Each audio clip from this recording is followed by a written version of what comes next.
Sa planetang Blue Star, isang lugar na puno ng pag-asa, nagsimula ang Transference Disaster, isang trahedyang nagwasak sa katahimikan ng mundo.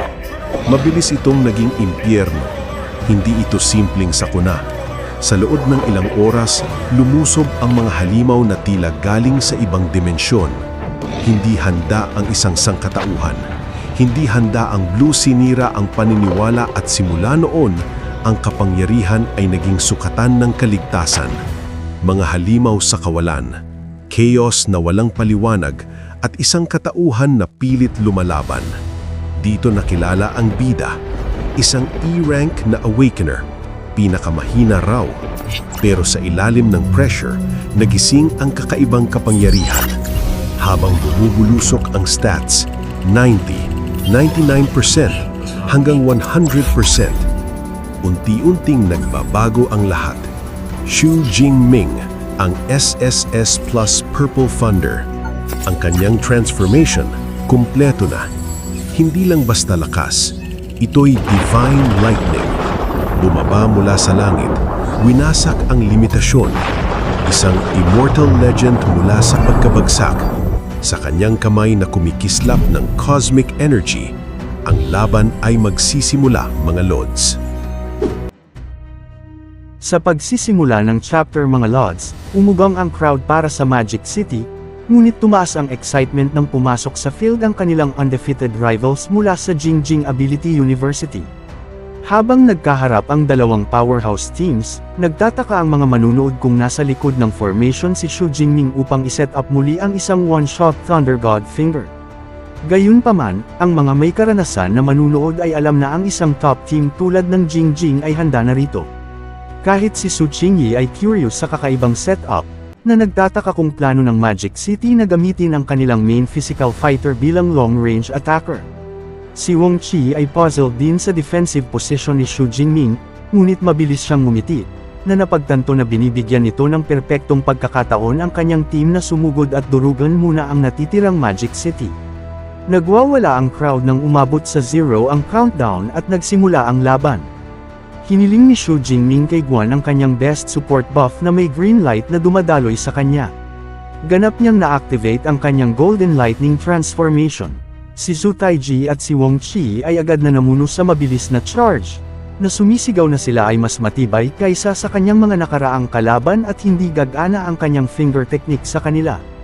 Ngunit lubusang nagulat sila kay Xu Jingming, na nilaktawan ang kanyang karaniwang finger attack at sa halip ay tinawag ang isang malaking Heavenly Thunder spell. Isang napakalaking bolt ng Golden Lightning ang tumama sa isa sa mga kasamahan ni Wong, na agad na winasak ang kanyang depensa at inalis siya sa laban.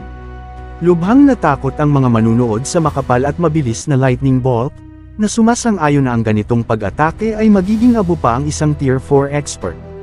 Napagtanto ni Wang Qi na sila ay lubusang nabait, na nahihirapang maintindihan kung paano nagawa ni Xu Jingming na i-cast ang ganitong malakas na spell na halos walang prep time.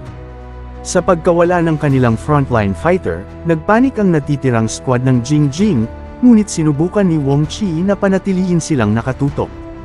Hinala niya na ang isang malaking spell tulad ng Heavenly Thunder ay dapat may cooldown at inutusan silang harangin si Kung Shu habang siya ay sumugod upang patumbahin ang assassin ng Magic City. Ngunit gumuho ang kanyang teorya nang bumagsak muli ang isa pang giant lightning bolt, na agad na inalis ang isa pang kasamahan niya bago pa man sila makagalaw. Lubhang natakot si Wang Qi, hindi maintindihan kung paano nagagawa ni Xu Jingming na i-spam ang ganitong high-level spell na walang cooldown. Bago pa makaisip ng bagong plano ang mga kalaban, ginawa ni Xu Jingming ang arena na parang thunderstorm, na pinapatak ang walang katapusang Golden Lightning Strikes na winasak ang natitirang Jingjing squad.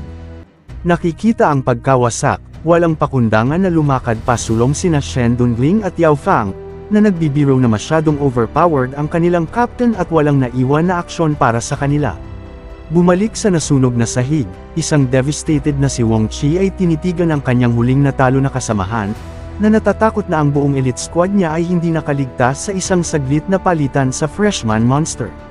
Sa pagkawala ng kanyang team, napagtanto ni Wang Qi na siya na ang huling nakatayo. Habang lumalapit si Kung Shi na nag-transform sa kanyang fierce, solid iron giant bear form, inihampas ng Bear ang kanyang napakalaking shield pababa, na pinagtatawanan ang nag-iisang captain sa pagtatangka na pahabain ang isang hopeless 5-on-1 fight. Upang lalong gawing masama, ang isang transformed na si Shen Dunling ay binabalaan siya na ang pananatili sa field ay magdudulot lamang ng higit na sakit. Nakapalibot, alam ni Wong Chi na walang pag-asa ang sitwasyon at opisyal na sumuko upang iligtas ang natitirang lakas ng kanyang team. Ipinahayag ng announcer na ang Magic City Ability University ang nagwagi, at sumabog ang crowd sa cheers habang nagdiriwang ang mga champion sa isang malaking tagumpay. Lubhang namangha si Su Qingyi sa hindi kapani-paniwalang magic talent ni Xu Jingming. Napagtanto na ang isang elementalist path ay perpektong tutugma sa kanyang monstrous physical abilities. Nagdesisyon siyang dapat niyang kunin ito sa Thunder Martial Arts Hall kahit ano pa. Si Coach Yang Jintian ay naglabas ng malaking buntong hininga ng ginhawa. Labis ang tuwa na nagawa ng kanyang team ang imposible. Sa backstage, pinuri ng coach ang kanyang star captain, na pinaalalahanan siya na ang survival tournament na lamang ang nasa pagitan nila at ng isang historic 3-goal sweep. Zizin na sinabi ni Xu Jingming sa kanyang coach na mag-relax at iwan sa kanya ang tagumpay. Lihim na labis ang tuwa ni Xu Jingming. Matagal na niyang hinihintay ang survival match dahil ito ang pinakamahusay na pagkakataon upang patayin ang mga horde ng beasts at makakuha ng maraming ability points. Binanggit ni Shen Dunling na may rest day sila bukas at inanyayahan siyang sumama sa squad para sa isang lakad sa city center, ngunit sinabi ni Xu Jingming sa kanila na magsaya sila nang wala siya. Mapaglarong pinagtawanan siya ni Yao Fang, na itinuro na ang kanyang mayamang girlfriend ay naghihintay na sa kanya, kaya hindi siya sasama sa kanila. Mamaya ng gabi, inilapat ni Sok ang isang mahalagang A-rank body strength enum fluid sa kanyang likod. Nang tanungin niya kung ano ang pakiramdam, aminado si Xu Jingming na lubhang epektibo ito, ngunit sinabi na hindi niya pwedeng patuloy na umasa sa kayamanan ng pamilya nito magpakailanman. Namula si Sok na mapaglaro na tinanong kung bakit nila dapat paghiwalayin ang kanya at kanya dahil sila ay magkasintahan. Lumapit ng malapit, mahinahon niyang ibinulong na kung talagang nais niyang magbayad, maaari niyang simulan sa pamamagitan ng pananatili sa kanya ngayong gabi. Ngumiti si Xu Jingming at masayang tinanggap. Habang tinatamasa niya ang kanyang tahimik na gabi, isang lihim na pagpupulong ay nagaganap sa tournament lounge. Nagkita ang principal ng Jing University na si Xu Ping at ang principal ng Jin Cheng na si Jiang Quan. Diretsyong pumunta sa punto si Xu Ping, na iminumungkahi na ang kanilang dalawang universidad ay bumuo ng lihim na alyansa para sa paparating na survival match. Itinuro niya na masyadong malakas ang momentum ng Magic City. Kung hindi sila magtutulungan upang ibagsak ito, madaling mananalo ang Magic City sa ikatlong gold medal. Binabalaan ni Xu Ping na ang pagpabeya na manalo ang Magic City sa lahat ng tatlong events ay sisira sa future student enrollment para sa parehong paaralan nila. Upang masil ang kasunduan, nag-alok si Xu Ping ng malaking suhol. Kung tutulungan ng Jing na alisin muna ang Magic City, bibigyan niya sila ng Elite A-rank cultivation resource para sa bawat miyembro ng kanilang squad. Lubhang nagulat si Jiang Quan sa alok ng 8 premium resources, habang mapait na aminado ni Xu Ping na wala siyang ibang choice.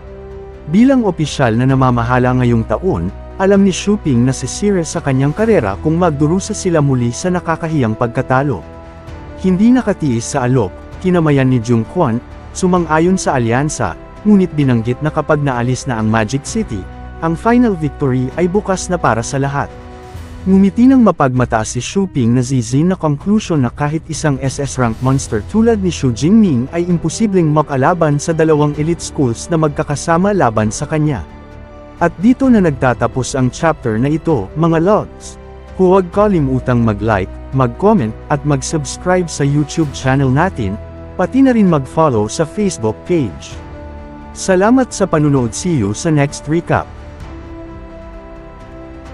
Kung nagustuhan mo ang mga video na ito ka T-Recap, don't forget to leave a like and subscribe, at i-hit mo na rin ang notification bell para updated ka sa mga bago pa natin mga video. Salamat at maasim na araw!